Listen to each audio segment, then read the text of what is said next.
지난 24일 새벽 인천의 한 다세대 주택에서 아이가 숨을 쉬지 않는다는 신고가 들어왔습니다. 생후 57일밖에 되지 않은 아이는 두개골과 허벅지 뼈가 부러진 상태로 병원에 옮겨졌지만 끝내 숨을 거두고 말았는데요. 아이를 살핀 병원 그리고 경찰은 곧장 학대를 의심했고 20대 아버지를 긴급 체포합니다. 아이 왜 다쳤는지 정말 모르십니까? 정말 모릅니다. 아이를 혹시 떨어뜨리신 적 있으세요? 없습니다. 저도 억울합니다. 하지만 부모 중 그 누구도 아이를 흔들었을 뿐 왜 사망했는지 모르겠다며 혐의를 부인하는 상황. 그런데 경찰은 때마침 친부의 휴대전화에서 중요한 학대 정황을 발견하게 됩니다. 경찰이 찾아낸 단서는 무엇이었을까요? 생후 57일 된 정말 신생아가 세상을 떠났습니다. 자, 일단 아버지가 첫 번째 신고를 했어요. 네, 신고 들어온 게 지난 24일 새벽 6시쯤이었습니다. 인천 남동구의 한 다세대 주택에서 아이가 구토를 한다, 숨을 안 쉰다 이런 내용으로 신고가 들어왔고요. 이제 태어난 지 57일밖에 되지 않은 2개월도 되지 않은 아이였습니다. 두개골 그리고 왼쪽 허벅지에 골절이 있었고 뇌출혈 같은 증상을 보인 걸로 확인이 됐습니다. 아이는 병원으로 옮겨져서 치료를 받았는데 치료받던 중에 다음 날 결국 숨졌습니다. 병원 측은 이런 상해의 정도를 고려했을 때 아동학대가 의심된다고 보고 경찰에 신고를 했습니다. 자, 당연히 경찰은 아버지의 어떤 학대를 의심했죠. 자, 아내가 생계를 전담해왔고 남편이 육아를 전담해왔기 때문입니다. 하지만 두 사람 모두 왜 이런지 전혀 모르겠어요 하면서 혐의를 적극 부인했다고 하죠. 자, 친모의 이야기 직접 들어보시죠. 저랑 신랑은 아니에요. 저랑 신랑은 아닌데 그냥 머리가 다쳤대요. 그래서 저희가 그냥 생각을 했어요. 우리가 어제 갔다 왔었나? 아니면 지나가다가 다친 적 있나? 없어요. 나도 떨어뜨린 적도 없고 애기도 없고 신랑도 없어. 그리고 한 시간에 무조건 같이 있었어요. 그리고 잘 때는 항상 안방에서 같이 자거든요. 살면서. 근데 저희는 잘 때도 깨서 자면서 애기를 확인하거든요. 자, 소장님, 지금 저희가 이제 음성 변조를 해서 잘 감이 안 올 수 있는데요. 저는 이 원본 변조하기 전에 이 녹음을 들어봤는데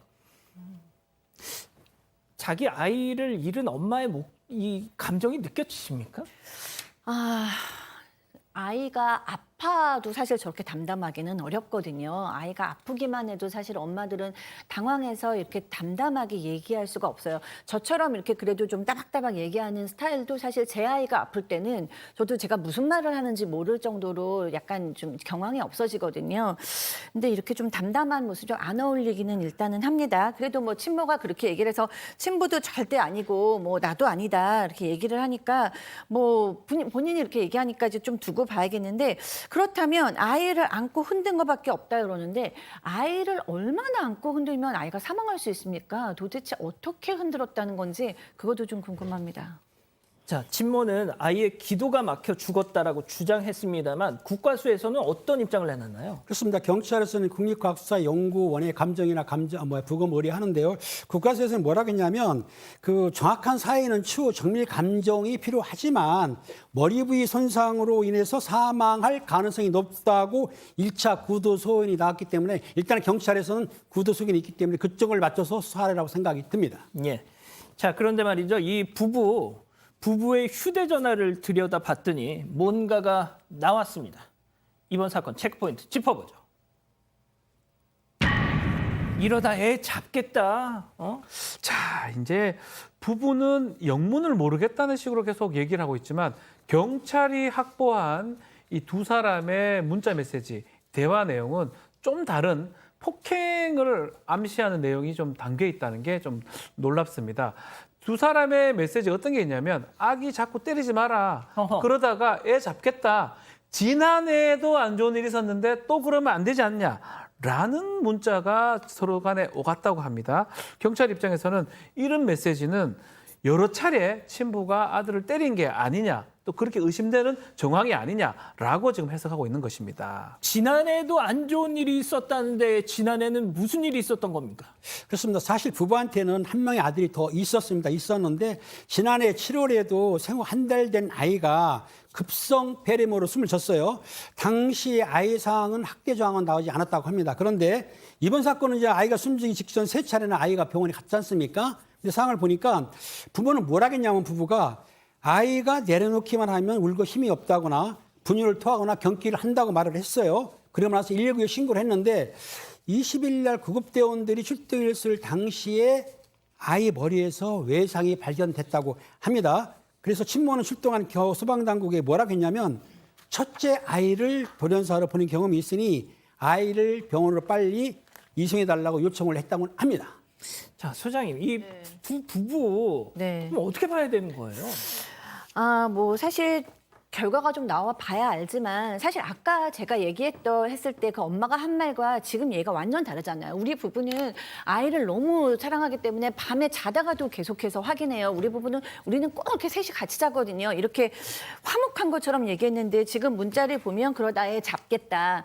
이렇게 분명히 그 학대 정황이 있는 것을 알고 있었고 그다음에 작년에도 안 좋은 일이 있었는데 또 비슷한 일이 있으면 어떡하냐. 이것이 작년에 뭐 아이가 아파서 사망했다라는 얘기도 되지만 사실은 작년에도 아이를 때려서 아이가 잘못됐다라는 얘기로도 충분히 이해가 되는 부분이기 때문에 이 친모가 거짓말을 하고 있을 확률 또한 합리적인 의심이라고 듭니다.